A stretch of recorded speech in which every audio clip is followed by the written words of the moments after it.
अस्सलाम वालेकुम and welcome to the fourth part of the topic parts of speech. Parts of speech के चौथे part में खुशामदीद। इस लेसन के पहले, दूसरे और तीसरे पार्ट में हम verb, adverb, noun, pronoun, adjective, preposition और कंजंक्शन को डिस्कस कर चुके हैं। अब बाकी जो रह जाते हैं वो इंटरजेक्शन और डिटर्मिनर हैं, जो हम चौथे पार्ट में डिस्कस करने जा रहे हैं।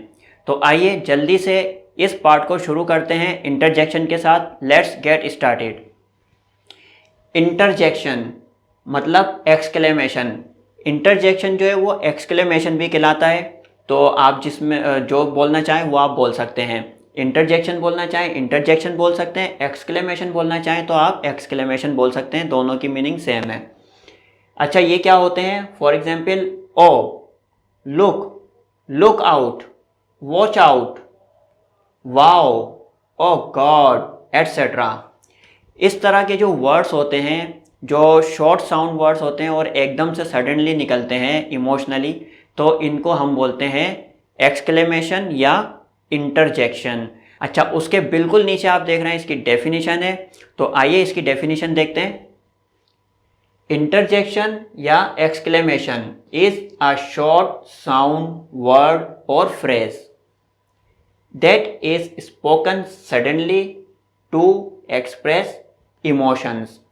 मतलब इंटरजेक्शन या एक्सक्लेमेशन जो है वो शॉर्ट साउंड, मतलब एक छोटे साउंड वाला, छोटी आवाज़ वाला वर्ड या फ्रेज़ होता है। फ्रेज़ क्या होता है? जो अल्फाजों का मजमुआ होता है।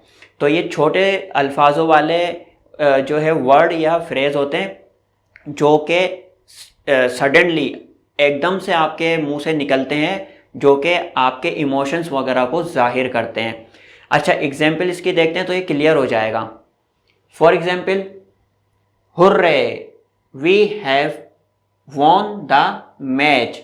देखिए, जब आप कोई मैच वगैरह, मुकाबला वगैरह जीते हैं तो एकदम से चिल्लाते हैं ना, हुर्रे, वाओ, योरिका। तो इस तरह के जो वर्ड्स होते हैं ये एक्सक्लेमेशन कहलाते हैं या फिर इंटरजेक्शन। तो ये जो है ये इंटरजेक्शन है। अच्छा, दूसरे सेंटेंस में, O God what have you done. ओ खुदा, ओ भगवान, ए भगवान, ये तुमने क्या कर दिया? काम ख़राब कर दिया, किसी ने कोई काम वाम बिगाड़ दिया, आप एकदम से बोलते हैं ना, ओ मेरे खुदा, ये क्या कर दिया। तो उसके लिए ओ गॉड। अच्छा, ये क्या है? ये फ्रेज़ है। यहाँ पे हमने कहा ना कि शॉर्ट साउंड वर्ड होता है या फ्रेज़ होता है। देखो, ये एक है ना, तो ये वर्ड है। एक है तो वर्ड है और एक से ज़्यादा है तो फ्रेज़ है। तो यहाँ पे क्या बोला? O God what have you done. ओ मेरे खुदा, ये तुमने क्या कर दिया? काम ख़राब कर दिया। तो एकदम सडनली हमारे मुंह से निकलता है ना, तो ये इंग्लिश में बोलते हैं ओ गॉड। तो ये होता है एक्सक्लेमेशन। अच्छा, नीचे आ जाए, वॉच आउट। हम अचानक बोलते हैं watch out, there's a car coming. मतलब जैसे कोई आ रहा है, बच्चा बच्चा भाग के आ रहा है, हम बोलते हैं ना, वॉच आउट, रुक जाओ, ध्यान से, गाड़ी आ रही है। तो ये उस मतलब इमोशन के लिए ये वाला एक्सक्लेमेशन यूज़ होता है। वॉच आउट, लुक आउट भी बोलते हैं। देखिए, मैंने यहाँ लिखा है लुक आउट या वॉच आउट, दोनों की मीनिंग सेम है। लुक आउट, वहाँ से गाड़ी आ रही है, देख के, संभाल के, तो ये होता है एक्सक्लेमेशन या फिर interjection. Watch out, there's a car coming, देख के, संभाल के, गाड़ी आ रही है वहाँ से। Wow such a nice house, ये पूरा का पूरा एक फ्रेज है और ये पूरा का पूरा एक एक्सक्लेमेशन है, इंटरजेक्शन है। अच्छा, इसका क्या मतलब है? Wow such a nice house, आपने कोई मकान देखा, अचानक आपके मुंह से क्या निकला? अरे वाह, कितना खूबसूरत मकान है।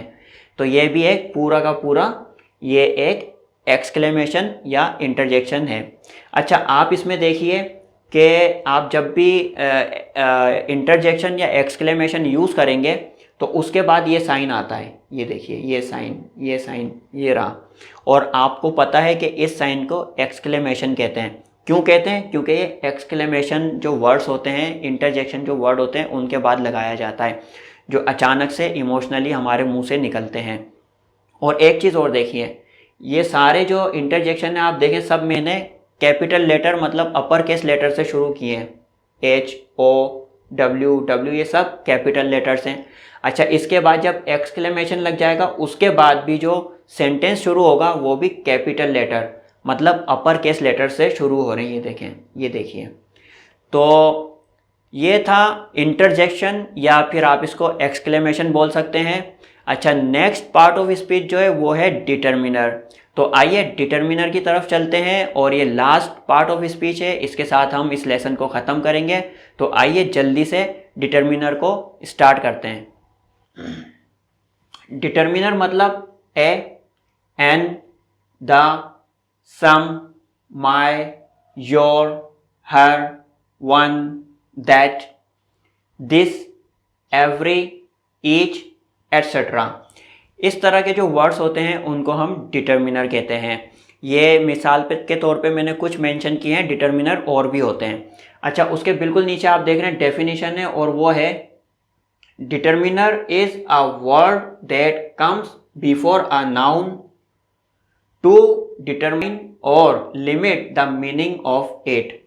मतलब डिटर्मिनर जो है वो एक वर्ड होता है जो कि नाउन से पहले आता है, किसी भी चीज़ के नाम से पहले आता है और वो उस चीज़ को डिटरमाइन करता है। डिटरमाइन का मतलब उसका तयन करता है कि किस चीज़ की बात हो रही है, कौन सी चीज़ की बात हो रही है, और उसकी लिमिट को उसको लिमिटेड करता है, उसकी मीनिंग्स को कि कितना है, क्या है, किसका है, कौन सा है। ये सारी चीज़ें जो है डिटर्मिनर बताता है नाउन से पहले आके कि ये किसका है, ये क्या है, ये किस चीज़ की बात हो रही है, तो उसका तयन और उसकी मीनिंग को लिमिट करता है। तो ये होता है डिटर्मिनर। उसके नीचे एग्जाम्पल्स दी हुई हैं, आप एग्जाम्पल्स देखेंगे तो आपको समझ में आ जाएगा। For example, an old house. अगर हम यहाँ पे बोलते हैं ओल्ड हाउस तो हमें नहीं पता था कौन से हाउस की बात हो रही है, जनरली सारे हाउस की बात कर रहे हैं, किसकी नहीं। एन ओल्ड हाउस का मतलब ये है कि हम एक किसी मखसूस हाउस की बात कर रहे हैं। उसके बाद है सम स्ट्रेंज पीपल। अब यहाँ पे अगर हम सम नहीं लगाते और सिर्फ लगा देते स्ट्रेंज पीपल तो क्या होता कि पता नहीं कौन से लोगों की बात हो रही है, क्या दुनिया के तमाम लोगों की बात हो रही है? नहीं, कुछ मखसूस लोग हैं उनके लिए हम बात कर रहे हैं कि कुछ अनजान लोग। तो ये क्या कर रहा है, उन लोगों को उनका तयन कर रहा है कि जिन लोगों की हम बात कर रहे हैं। अच्छा, तीसरा है आपका शी लाइक द सॉन्ग। अब यहाँ पर हमने लगाया song the.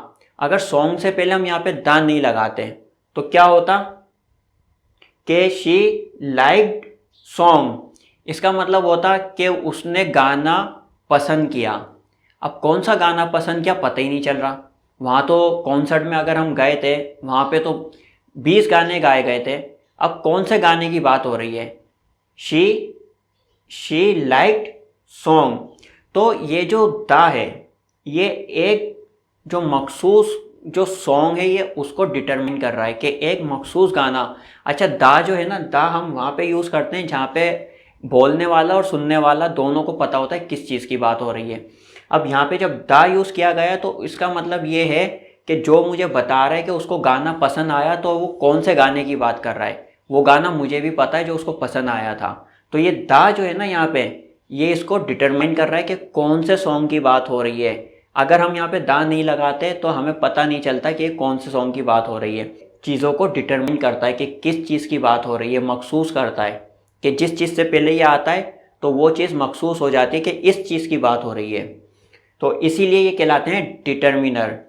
She like the song मतलब जो गाना उसको पसंद आया वो मुझे भी पता है वो कौन से गाने की बात कर रही है। यहाँ पे इसने उस गाने को उसका तयन कर दिया, उसको डिटरमाइन कर दिया। अच्छा, आई लाइक दिस मूवी। अब देखें यहाँ पे अगर हम ये नहीं लगाते दिस, डिटर्मिनर यहाँ नहीं लगाते और हम बोलते हैं, मैं बोलता आई लाइक मूवी, तो उसका मतलब ये होता है कि अमूमन मुझे मूवीज़ पसंद हैं। हम किसी मखसूस मूवी की बात नहीं कर रहे हैं। अमूमन मुझे मूवीज़ देखना पसंद है, मुझे अच्छी लगती हैं, इसका मतलब ये होता है। लेकिन अगर हमने यहाँ पे जब दिस लगा दिया ना तो इसका मतलब ये है मैं किसी एक मखसूस मूवी की बात कर रहा हूँ, मैं सबकी बात नहीं कर रहा। कोई एक मखसूस मूवी है और वो कौन सी है? दिस, ये वाली मूवी मुझे पसंद है, जो हम अभी देख रहे हैं ये वाली। तो ये उसको उसका तयन कर रहा है, उसको डिटरमिन कर रहा है। नीचे आ जाए, लिसन टू दिस सेंटेंसेस। अब यहाँ पर ये कहा जा रहा है कि ये वाले सेंटेंसेस इनको सुनो। कौन से सेंटेंसेस? जिनका अभी जिक्र हो रहा है, जिनकी अभी हम बात कर रहे हैं। अगर हम यहाँ पे दिस नहीं लगाते हैं और हम सिर्फ बोलते हैं लिसन टू सेंटेंसेस, तो ये एक जनरल बात हो जाती कि सेंटेंसेस सुनो, मतलब जो भी कोई भी कुछ भी बोल रहा है सुनो। लेकिन हम जनरल बात नहीं कर रहे, हम एक मखसूस कुछ सेंटेंसेस है उनकी बात कर रहे हैं। उसके लिए हमने यहाँ पे लगाया दीस, ये वाले, हम ये वाले सेंटेंसेस की बात कर रहे हैं, इनको सुनो। तो ये उसको क्या कर रहा है? मखसूस कर रहा है, उसका तयन कर रहा है। हम इस मखसूस सेंटेंसेस की बात हो रही है। अच्छा, उसके बाद क्या है? This pen is very expensive. मेरे ख्याल से ये वाली जो एग्जाम्पल है लास्ट वाली, ये बहुत यूज़फुल है समझने के लिए। अगर ये इसमें से आप दिस हटा दें, सिर्फ ये बोलें पेन इज़ वेरी एक्सपेंसिव, तो इसका मतलब हो जाता है कि पेन जो हैं बहुत एक्सपेंसिव होते हैं। क्या दुनिया के सारे पेन एक्सपेंसिव होते हैं? दुनिया के बहुत सारे पेन जो है वो चीप भी होते हैं, सस्ते भी होते हैं। तो यहाँ पर इसीलिए मैंने ये दिस लगाया है, क्योंकि मैं जनरली बात नहीं कर रहा, मैं एक मखसूस पेन की बात कर रहा हूँ। मैं इस पेन की बात कर रहा हूँ कि ये पेन बहुत एक्सपेंसिव है। अगर मैं बोल रहा हूँ this pen is very expensive, इसका मतलब ये है मैं एक मखसूस पेन को डिटरमिन कर रहा हूँ, उसका तयन करके उसकी बात कर रहा हूँ कि भाई ये वाला जो पेन है ना, ये बहुत एक्सपेंसिव है। तो सारे दुनिया के पेन की बात नहीं कर रहा। अगर मैं जनरली बात करता तो मैं इसमें दिस नहीं लगाता और मैं बोलता पेन इज़ वेरी एक्सपेंसिव, इसका मतलब हो जाता कि दुनिया में जितने भी पेन होते हैं ना, सब एक्सपेंसिव होते हैं। लेकिन मैं जनरल बात नहीं कर रहा, एक मखसूस पेन की बात कर रहा हूँ, उसको डिटरमिन करके बात कर रहा हूँ, तो वो ये है। तो इसलिए ये जो डिटर्मिनर है हम यूज़ करते हैं सेंटेंसेस में, नाउन को मखसूस बनाने के लिए, उसको डिटरमिन करने के लिए, उसका तयन करने के लिए और उसकी मीनिंग्स को लिमिट करने के लिए कि कितने की बात हो रही है, कितना है, कौन सा है, इसको डिटरमिन करने के लिए, किसका है, ये सारी बातें डिटरमिन करने के लिए हम डिटर्मिनर यूज़ करते हैं। तो ये था डिटर्मिनर। यहाँ मैं एक एक्स्ट्रा पॉइंट ऐड करना चाहूँगा इस टॉपिक के हवाले से कि अगर कोई वर्ब है तो इसका मतलब ये नहीं कि वो सिर्फ वर्ब ही है, उसका ताल्लुक मुख्तलिफ पार्ट्स ऑफ स्पीच से हो सकता है। वो वर्ब जो है एडवर्ब भी हो सकता है, वो नाउन भी हो सकता है, और भी पार्ट्स ऑफ स्पीच से उसका ताल्लुक हो सकता है। फॉर एग्जांपल मैंने इस टॉपिक में एक वर्ड डिस्कस किया है फास्ट, जो मैंने एडवर्ब में लिखा था। तो वो सिर्फ एडवर्ब नहीं है, वो जो है फास्ट वो एडवर्ब भी है और एडजेक्टिव भी है, वर्ब भी है और नाउन भी है।